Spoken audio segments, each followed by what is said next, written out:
2022 was an insane year for wrestling, especially for the WWE. I mean, so much crazy things happened, but I'm not going to talk about those things because that's not what this video is about. What this video is about is every WWE pay-per-view of 2022. And if you haven't figured it out by now, I am going to be ranking each and every one of those pay-per-views. So yeah, that's what this video is, ranking every WWE pay-per-view of 2022. Let's get straight into it. Starting off at number 12, we have the Elimination Chamber. This pay-per-view was just simply not good. There was nothing memorable about this pay-per-view. Both chamber matches were underwhelming. Roman vs. Goldberg was just not good. It had a lot of matches that just kind of felt like filler, and this show was just overall not good. And in my opinion, it was the worst WWE pay-per-view of 2022. But now we move on to number 11, and I'm going to be completely honest, this could have been the number 12 spot if it wasn't for just one match. That one match being Seth Rollins vs. Roman Reigns. If you haven't figured it out by now, at number 11, I have the Royal Rumble pay-per-view. Like I said, I have this show higher than Elimination Chamber because of Seth vs. Roman. But other than that, this was just another bad show. Both of the Rumble matches were bad. Bobby vs. Brock was okay. Seth vs. Roman was amazing, and I don't remember anything else from the show, which I think goes to show how bad it is. I mean, if you are a wrestling pay-per-view and you're not a memorable show, then you're not a good show. It's just that simple. Seth vs. Roman carried. Everything else was bad, but that's it for my bottom two pay-per-views of 2022. Everything from here on out, I would say, is at least a decent show. So let's kick off my top 10 with WrestleMania Backlash. Like I said, I think this was a decent show, but it didn't really have anything that I will be remembering years from now. Like, when you think of the best WWE moments from 2022, I don't think any of those moments would come from this show, other than maybe Seth vs. Cody, but even then, that match is not as good as the other two that Seth and Cody had. Ronda vs. Charlotte was surprisingly really good in the I Quit match. I actually really enjoyed that, and the main event was fun, but I think it would have been better if they just stuck to the original plans, was to just have RK Bro versus the Usos for the unified tag titles, but they didn't do that. They decided to make it a six-man tag match for some reason.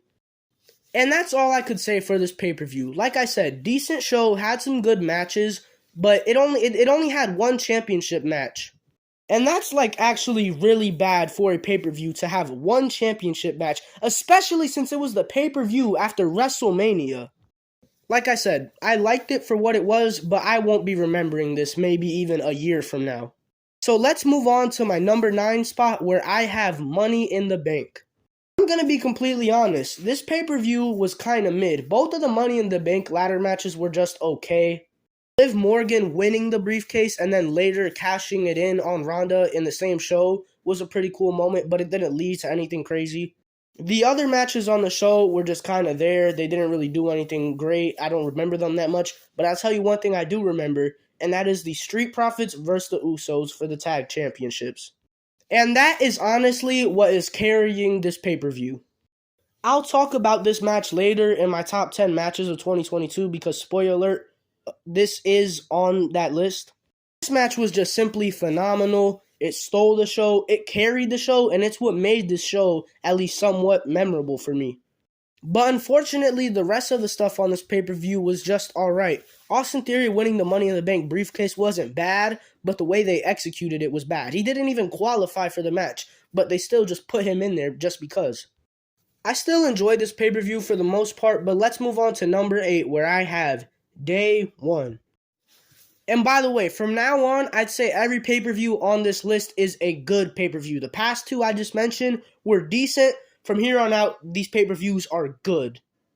Day 1 was just a fun wrestling show. We saw New Day versus the Usos for like the 40th time, but it still delivered and it was still a banger. The New Day and the Usos will always deliver an excellent match, and that's exactly what they did here. It's not better than the Street Profits versus the Usos, but it's still a very good tag team match. RK Bro versus Street Profits was another fun tag team match that saw the Migos ringside.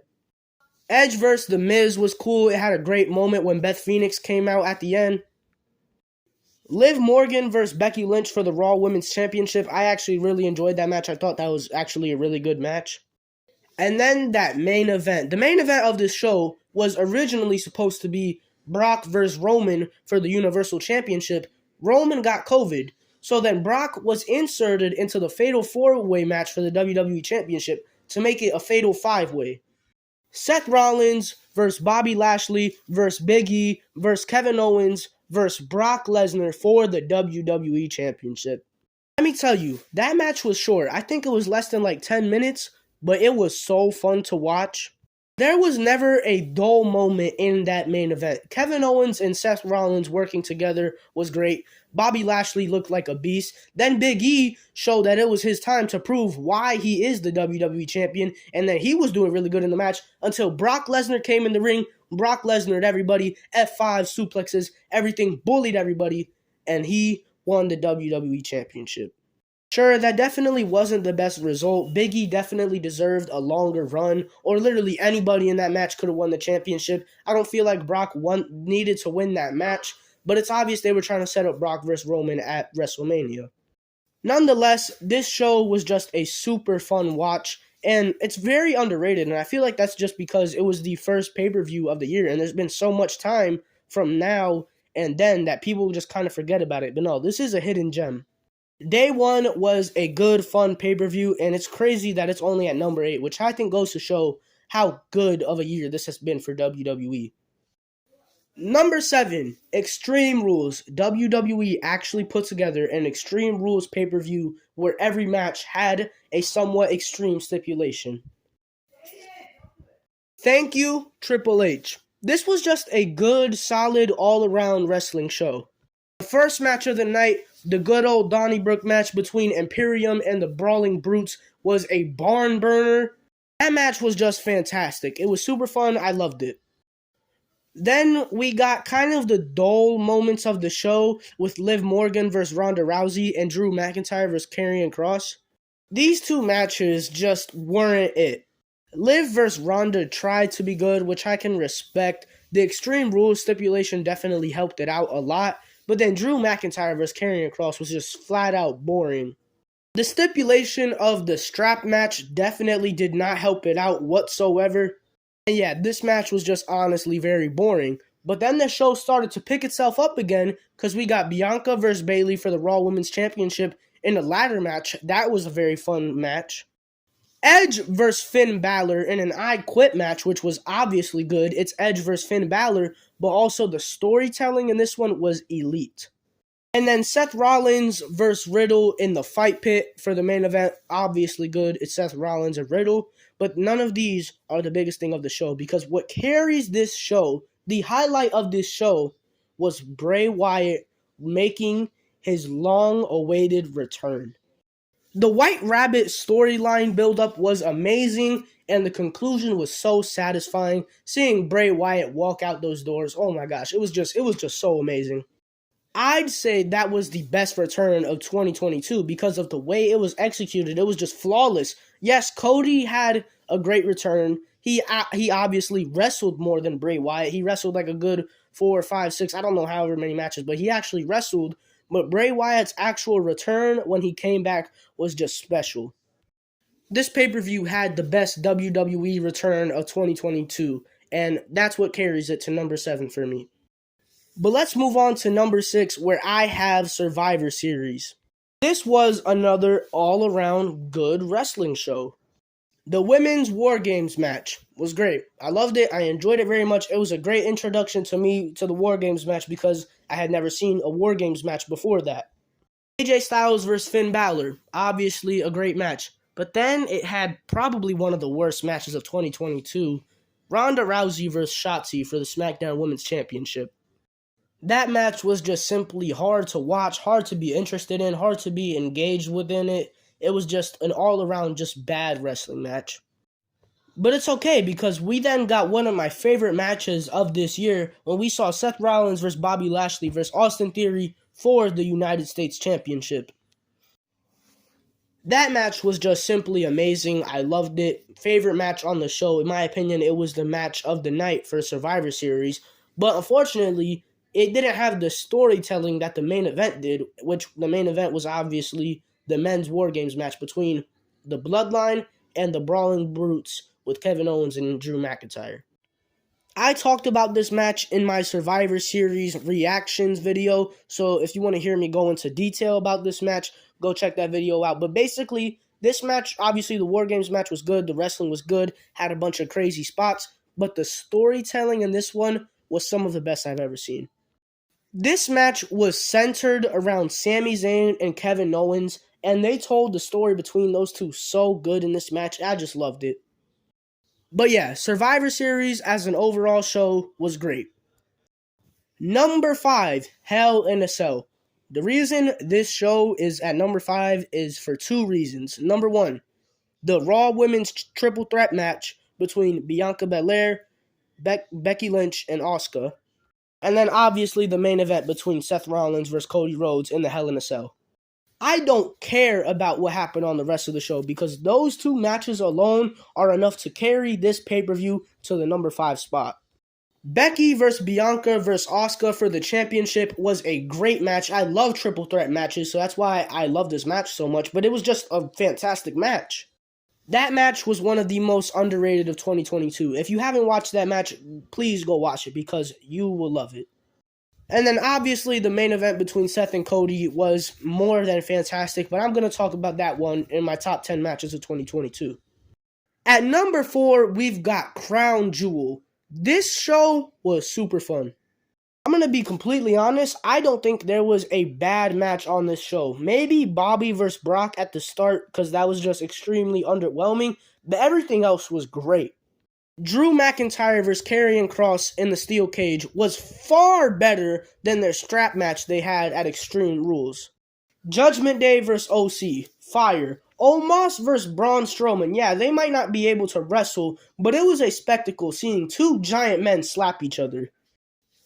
Bianca Belair versus Bayley in a last woman standing match for the Raw Women's Championship. That match was amazing.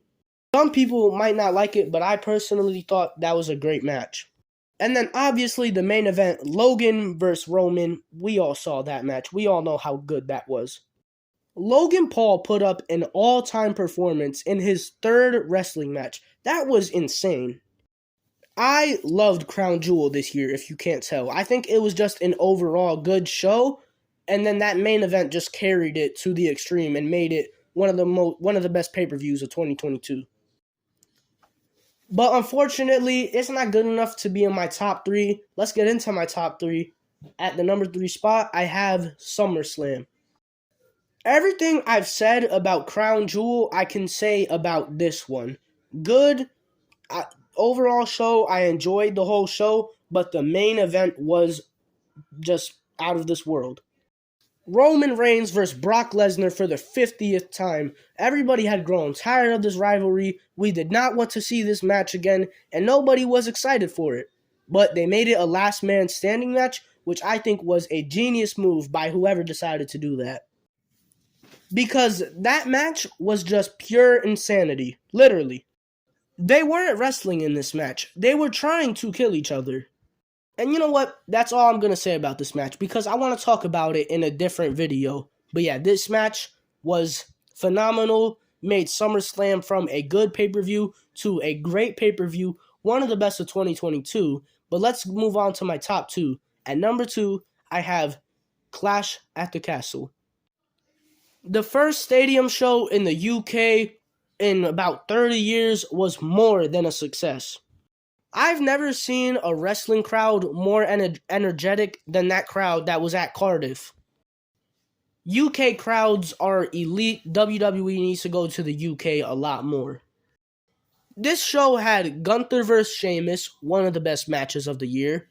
Roman vs. Drew, one of the best matches of the year. Tie that in with good matches in between, like the 6-woman tag match at the start, Edge and Rey Mysterio versus the Judgment Day, and Seth Rollins versus Riddle, and this was a phenomenal pay-per-view. I already talked about the crowd and how they made this pay-per-view so much better, but yeah, this show was fantastic. I loved it. And at number 1, I have none other than WrestleMania. It just makes sense. Every year, WrestleMania is supposed to be the biggest show of the year. It's also should most of the time be the best show of the year. And this year, that's exactly what it was, in my opinion. The best WWE pay-per-view of 2022. Night 1 just felt like a huge party with 80,000 people.